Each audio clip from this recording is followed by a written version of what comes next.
Hello, my name is Olivier de Schutter. I'm the United Nations Special Rapporteur on Right to Food, and my role is to make recommendations to governments as to how to improve food security and promote the right to food at all levels.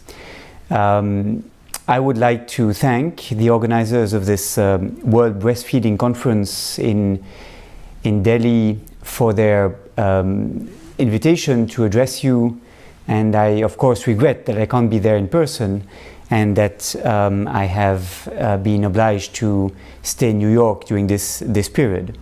I would like, however, to welcome very much this invitation, particularly the work of the International Baby Food Association Network Asia that has been instrumental in organizing this event.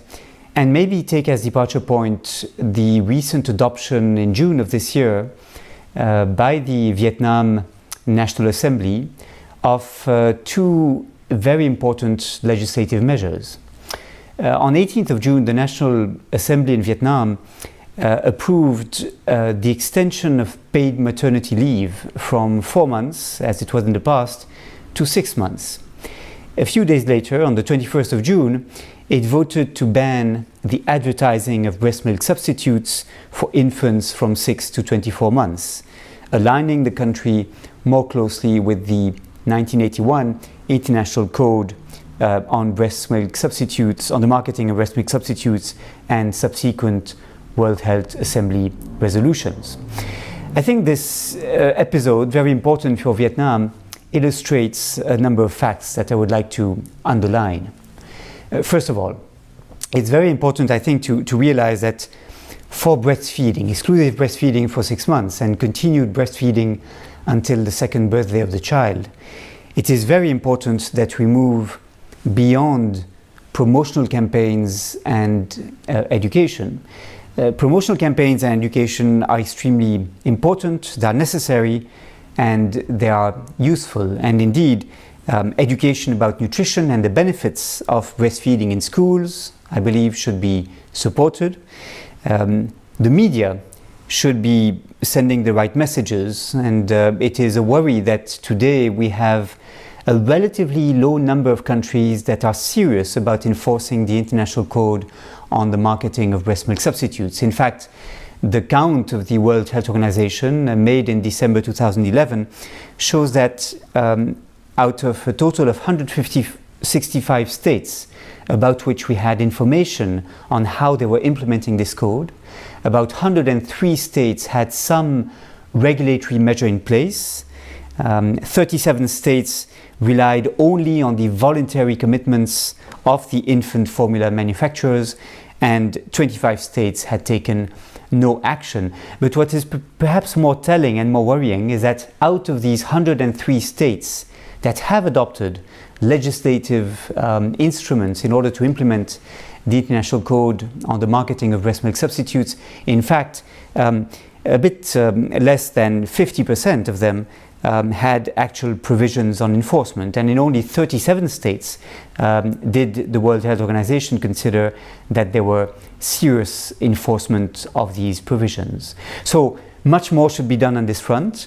We should ensure that the mothers are given the right message, and that the efforts of governments to promote breastfeeding are not nullified and made fruitless by the selling of infant formula by these manufacturers. And the International Code of 1981 is absolutely vital in this respect. But my point is that, though necessary and vital, is not enough, and we must also ensure that the employers facilitate breastfeeding, for example by having childcare facilities in the workplace, and that maternity leaves allow women not to have to choose between remaining in employment and providing adequate breastfeeding to the child. This, I believe, should also be true for public works programs, and we often forget that important part of social protection measures adopted in developing countries. Let me take as an example of this, since we are in Delhi, the Mahatma Gandhi National Rural Employment Guarantee Act that since 2006 India, and now in the totality of the country, guarantees 100 days of paid employment to poor rural families. Now, the Mahatma Gandhi National Rural Employment Guarantee Act is an admirable program. It's been extremely effective. It now benefits 52 million households, at least that was a figure for 2010, and it has quotas reserved for women to ensure that they participate in large numbers in the program. The National Rural Employment Guarantee Act also has a provision according to which, and I quote, "In the event that there are at least 5 children under the age of 6 at the work site, one of the female workers should be deputed to look after them, and she should be paid the same wage as the other National Rural Employment Guarantee Act workers." So there's public works programs in which women and men are given employment on public projects in order to allow them to have a minimum wage during at least 100 days per year, is one that in principle should facilitate the ability for women to join the program whilst still continuing to breastfeed their very young children. However, it turns out from a survey of 2008 that about 70% of the women had no access to childcare facilities on the worksite in fact, and that 65% of the women were not aware of the rights that they had under the cited provision of the Mahatma Gandhi National Rural Employment Guarantee Act. So more needs to be done also in public works programs to ensure that the woman should not have to choose between having access to employment and breastfeeding her child.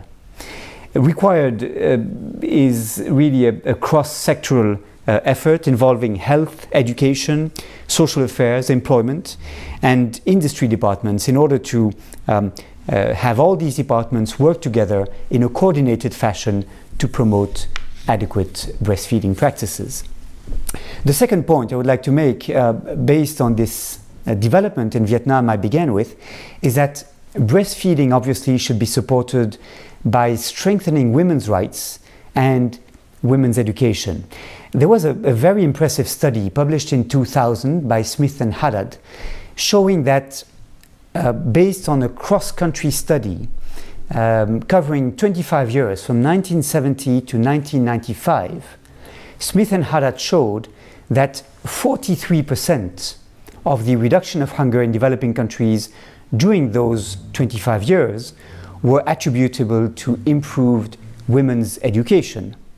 And this is almost as much as the increase in food availability, 26%, and the improvements in health services, 19% together. In fact, if we add that 12% of the improvements of the reduction of hunger and malnutrition during this period are attributable to a better life expectation for women, we arrive at the conclusion that 55% of the gains against hunger and malnutrition during this period were attributable to women's education or a longer life expectancy for women. This is quite remarkable.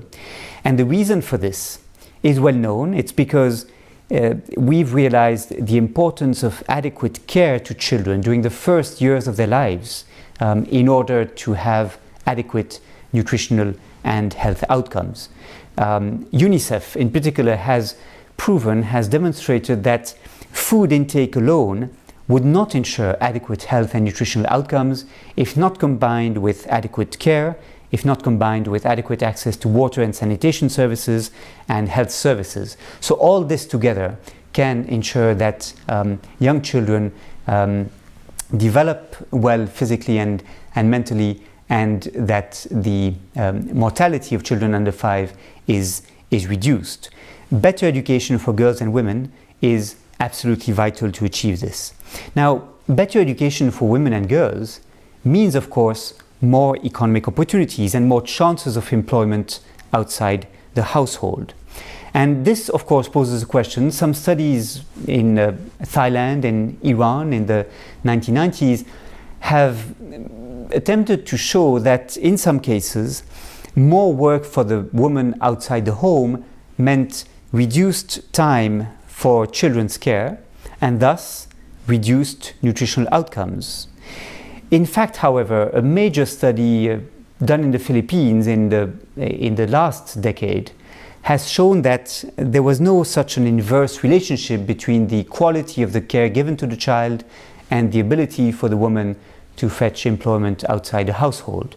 In fact, this study in the Philippines shows that women that are economically active outside the household, that have access to incomes from their work outside the household, very often provide better care to the child than without these economic opportunities.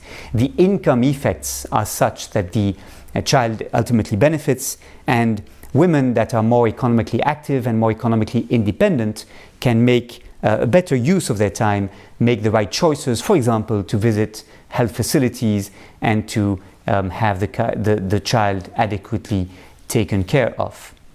My third remark is that we must, to promote breastfeeding better and more effectively, we must build on breastfeeding as a human right, both for the woman and for the infant. This imposes certain obligations on governments, particularly to adapt the world of employment to the need to support breastfeeding, as I've mentioned earlier, and to seriously implement the International Code of Marketing of Breast Milk Substitutes. Only by emphasizing that breastfeeding is a human right can we oblige the government to take effective action, and can we justify imposing that the actions of government in this respect are monitored by independent bodies who can impose a high political cost on governments for not doing enough in this respect. The report I presented to the United Nations Human Rights Council a little bit than a year ago on this issue tries to highlight this point and to ground adequate nutrition on human rights in order to show that it can be made more enforceable in this way. With these remarks, I would like to close and thank again the International Baby Food Action Network of Asia and the other organizers of this extremely important World Conference on breastfeeding for their hospitality, and I wish you all the best in your very important work. Thank you very much indeed.